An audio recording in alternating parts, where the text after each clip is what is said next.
Today we're going to do a brake inspection. I'm going to use my MR2 as the dummy. We're going to go from the very first test drive all the way through the entire inspection, and then we'll talk about all the repairs that are needed. Okay, so we're working on a 91 MR2. This is a four-wheel disc brake. So the first thing we're going to do before we get in the car is we're going to do a walk around. We're going to look for two things. I'm looking for damage from the customer so that I can note that on my work order. And I'm also going to look at some stuff about the brakes. I'm looking at the wheels, and I'm looking at how much dust has accumulated onto the rim. That's going to give me a good idea of how worn the brakes are. It's also going to tell me if one rim or one wheel end is working harder than another. We have more dust if it was working harder than a wheel that wasn't working as hard. So we're going to take a look. We're going to go all the way around the car. Alright, so I'm looking at the bumper and the fender and everything, looking for any damage. I'm looking at the rim. I don't see a whole lot of dust, a little bit of dust. You can see my finger mark there. I can see that this had some work done to it because those rotors look quite new. So do the pads.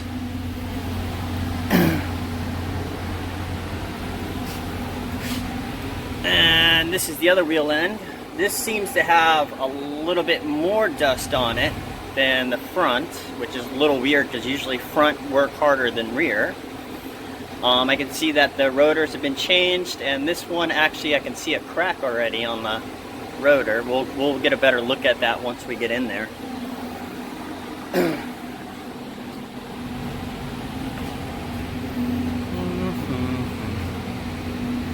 Oh, I'm gonna note all that damage on my work order so the customer doesn't blame me. That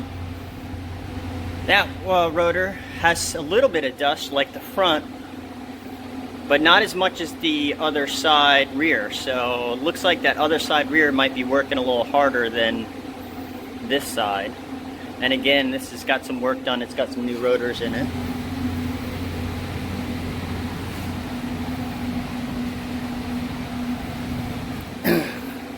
And then the other front, it's got a little bit of dust, not real bad. Again, it's had some rotors and stuff done to it, so we can see that somebody's been in here doing some work.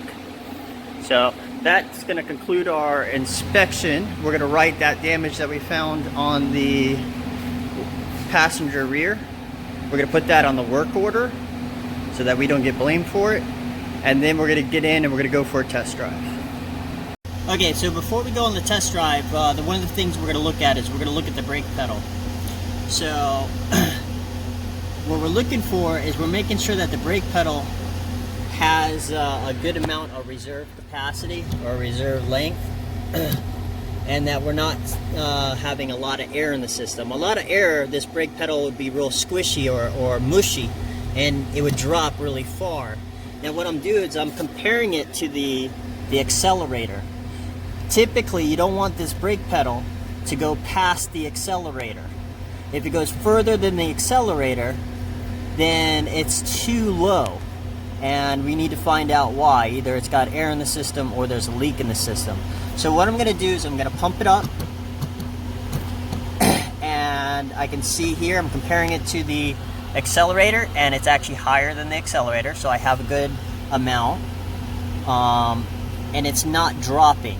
I'm holding pressure on it, and if it was leaking, that pressure would be pushing out and it'd be slowly falling to the floor. But right now it's not, it's actually holding still.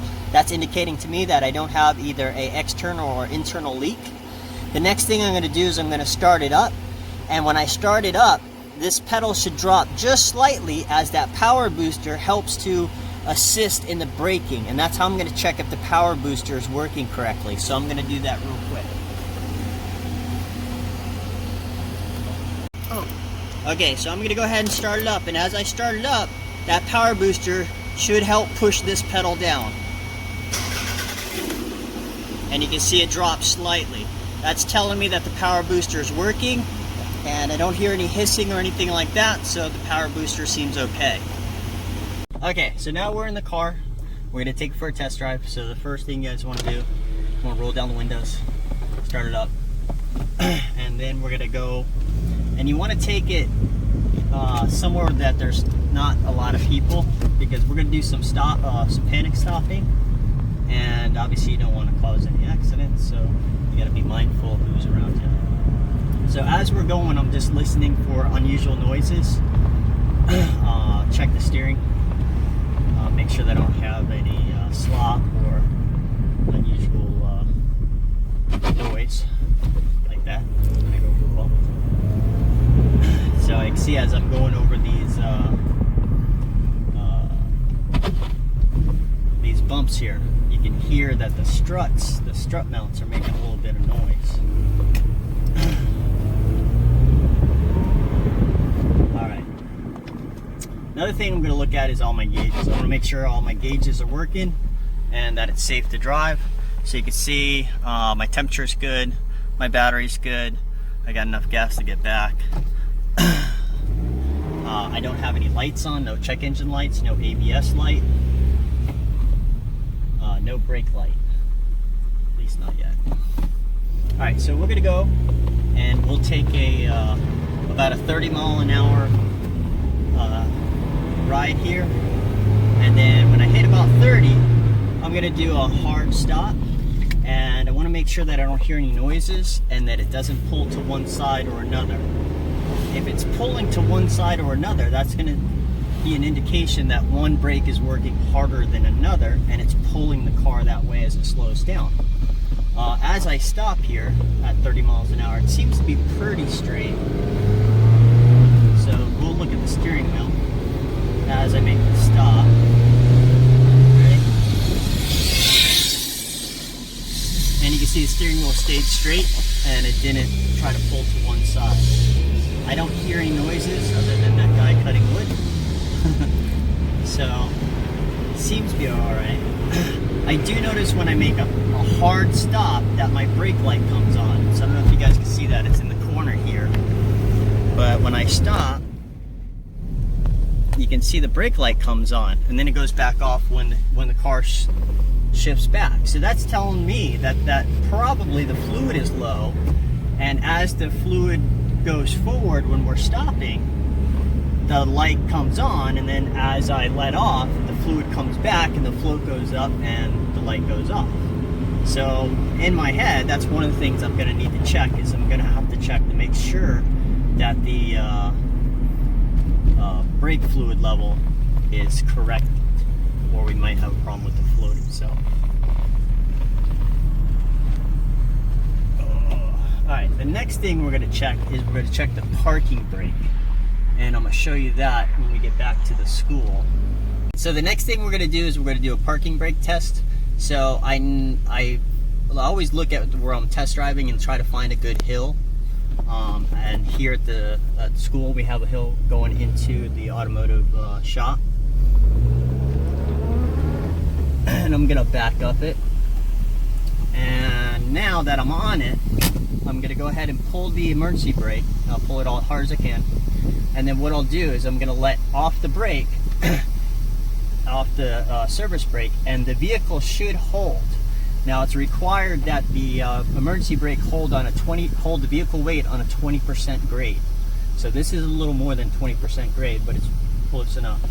And we're going to see if the emergency brakes hold. So.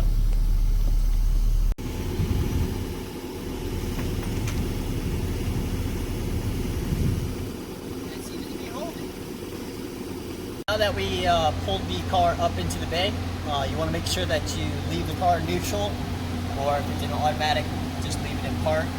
You leave the emergency brake off. If you have a manual, if you're pulling on a raft and you don't have the emergency brake on, you don't have it in gear, you're going to have somebody chalk the wheels so it doesn't roll off your lift. So make sure you do that.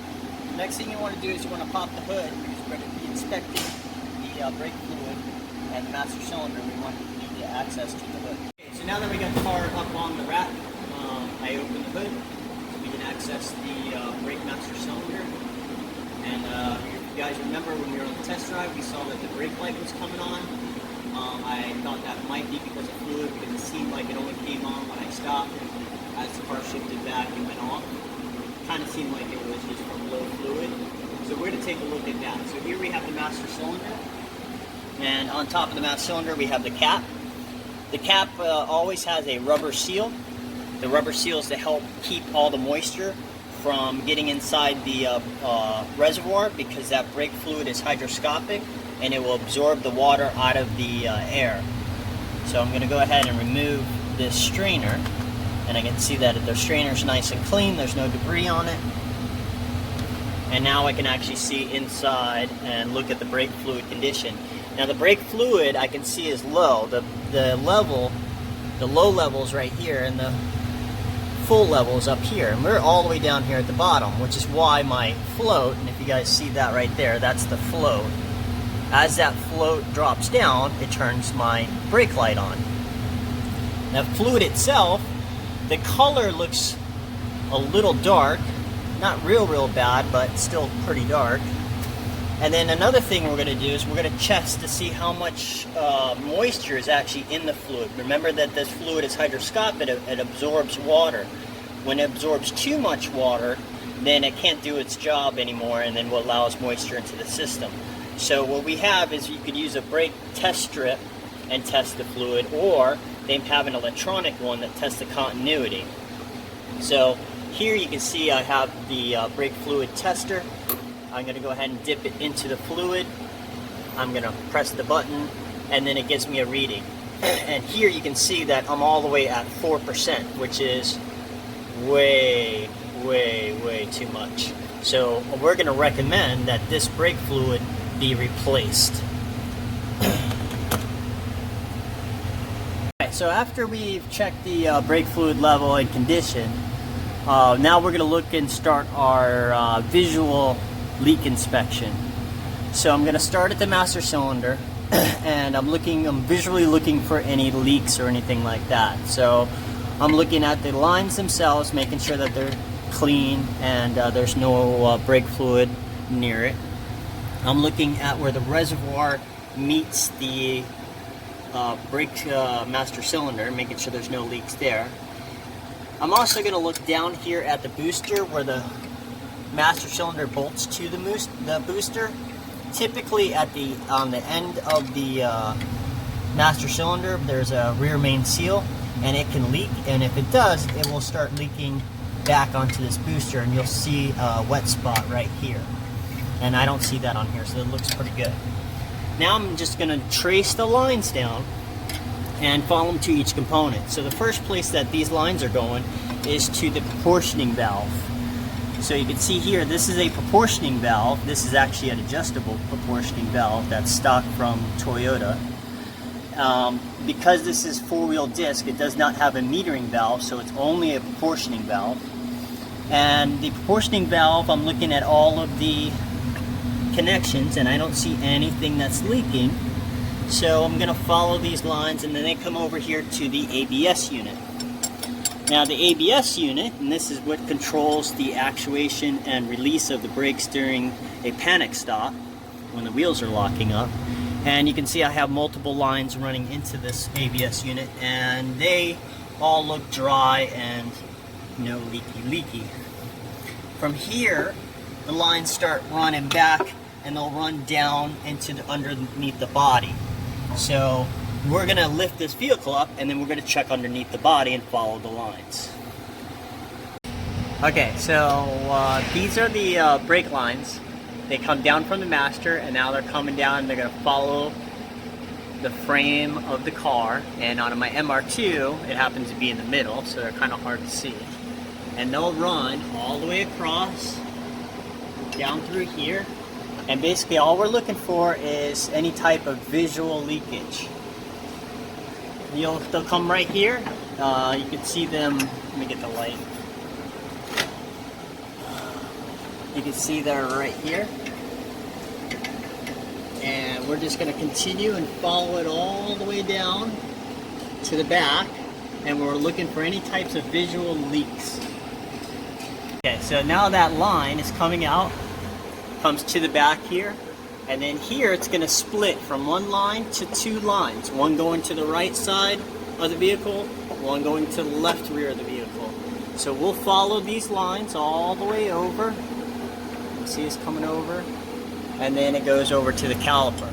And all we're looking for is visual signs of leakage.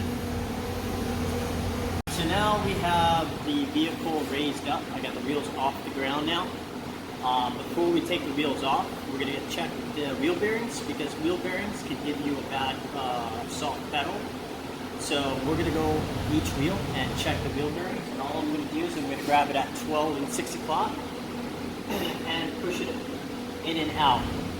And if you have any bad wheel bearing or any bearing that has play, you'll feel that play. It'll click, click. This one here has no play at all. So we'll go over here. And there's none back here.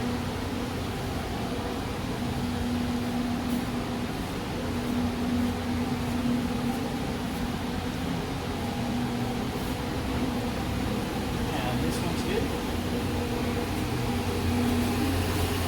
And this one's good. Now the next thing I'm going to do is I'm just going to rotate the tires to see if the brakes have any drag on it. So you can see that this spins pretty freely. There's no brake drag.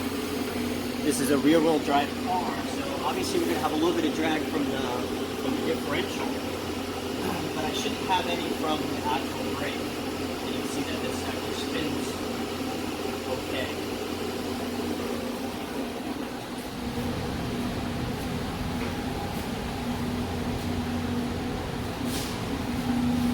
This one spins a little freer, unlike the other side. And that one spins nice and free too. So the only one that had a little bit of resistance was that driver rear. It didn't spin as good. See how that spins nice and easy? And move over here.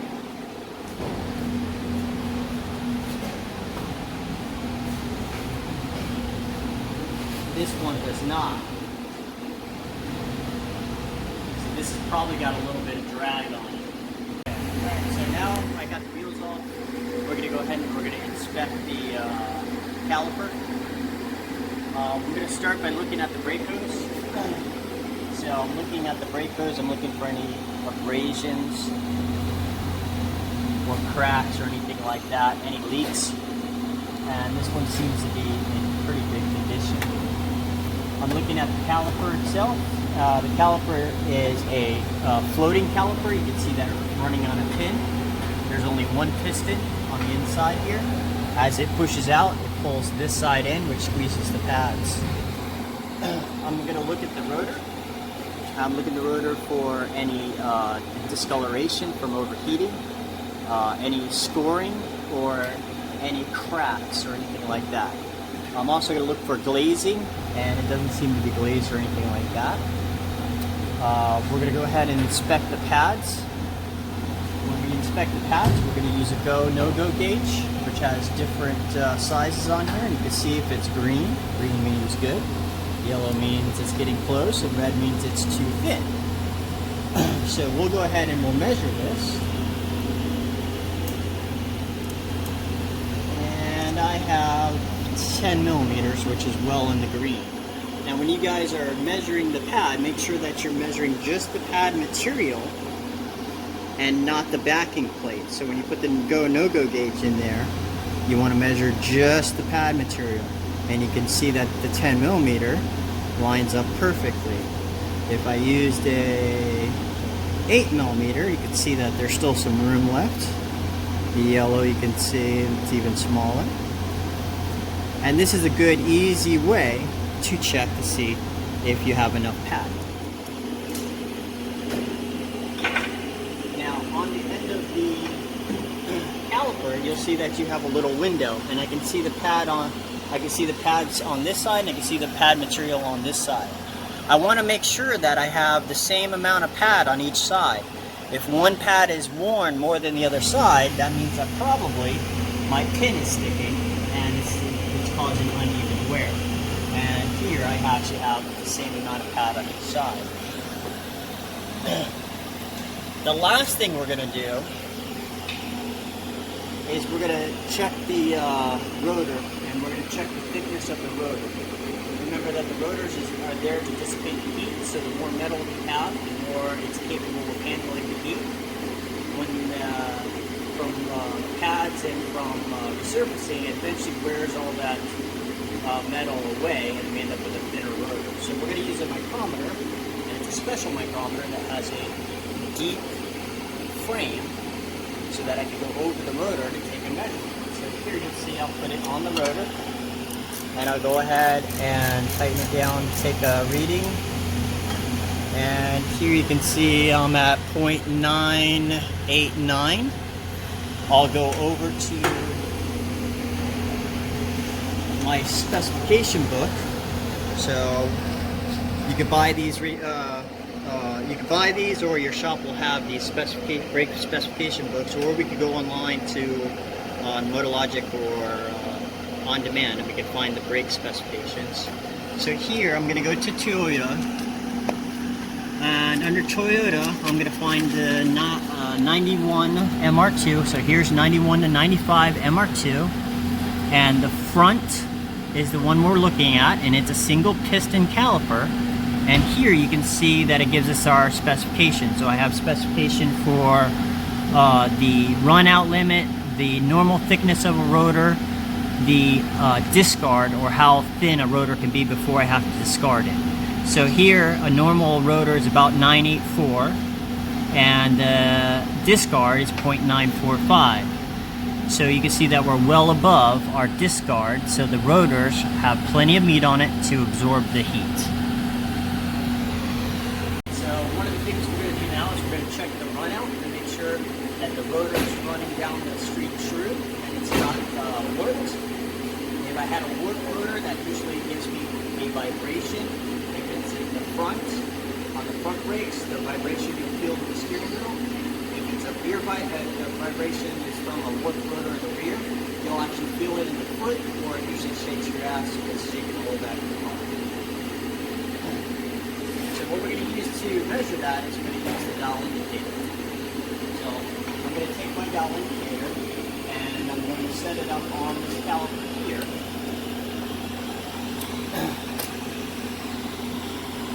And that's going to hold it in place. Now, right now, my rotor is going to move around because there's no lug nuts on there. So I'll stick 2 lug nuts on here and tighten them down so that they don't go anywhere and stay nice and tight, keep my rotor true.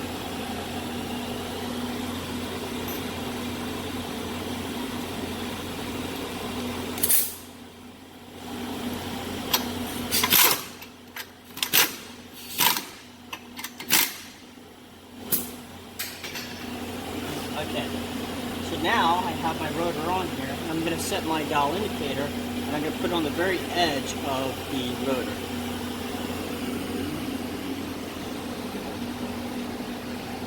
So because I have these holes in here, I have to be careful of where this pin is going to be. So I'll go ahead and I'm going to put it right on the edge here, and I'm going to lock it into place. Okay? And then I'll spin it and make sure that I clear those holes, which I do. Okay? And now I can go ahead, I'll zero my gauge out. So you can see that we're on 0. And I'm going to go ahead and rotate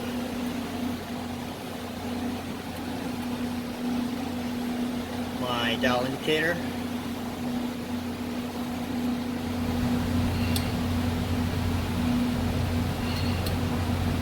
It's hitting the edges.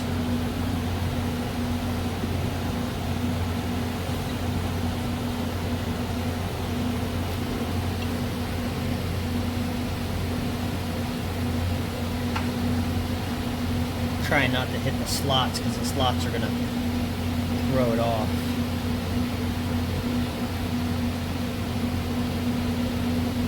There we go. So here you can see I'm spinning it, and it's running true, and I don't have any variation, it's all sitting on 0.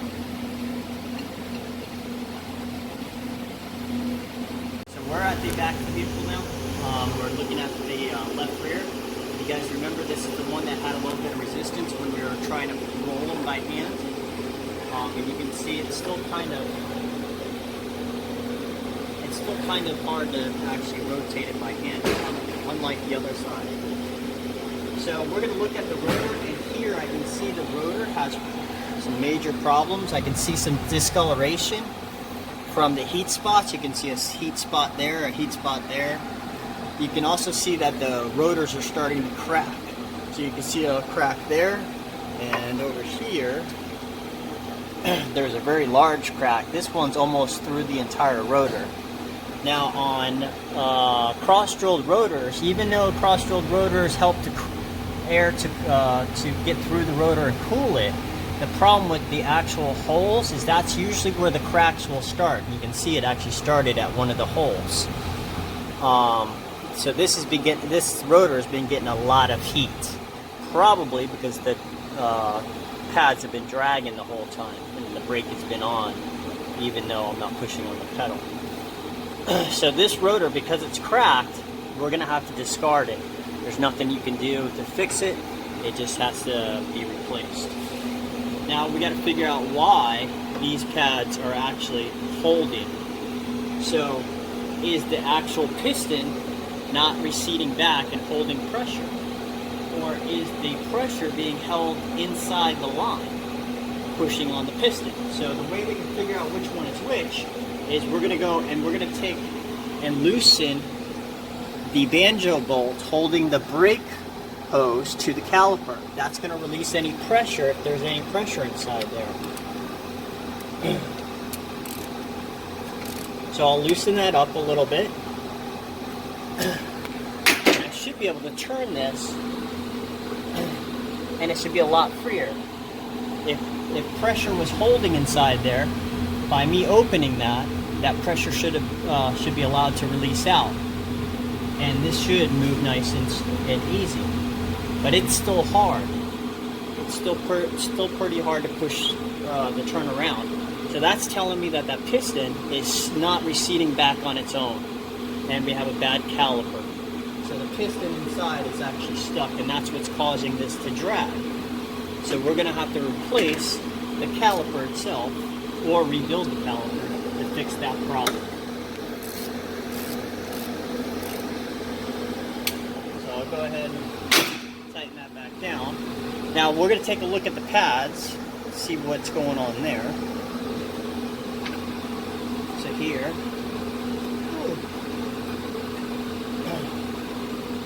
it's stuck on there.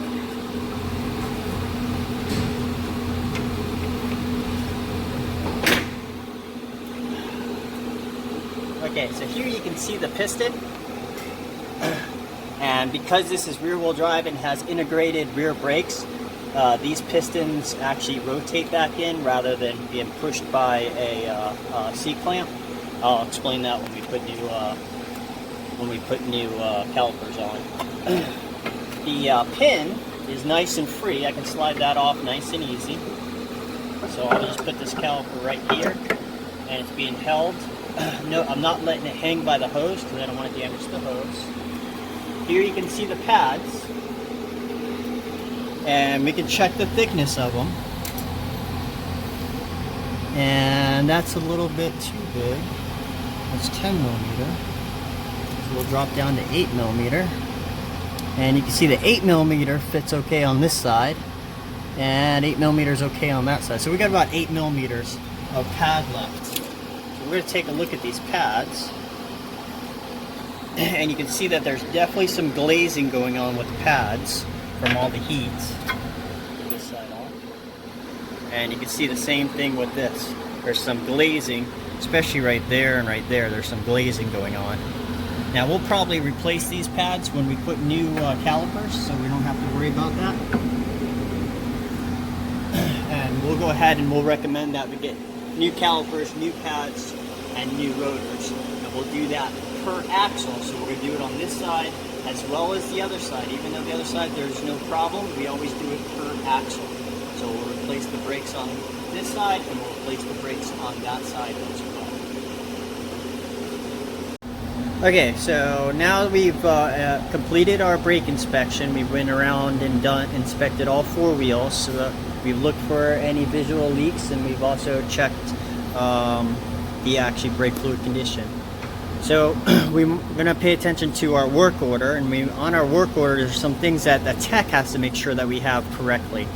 So one of the things that we want to make sure is that we have the customer and that we have the make and model and the year of the actual vehicle. The year you can see is 1190. I'm using the production year because sometimes they change parts halfway through the year, and I want to make sure that I have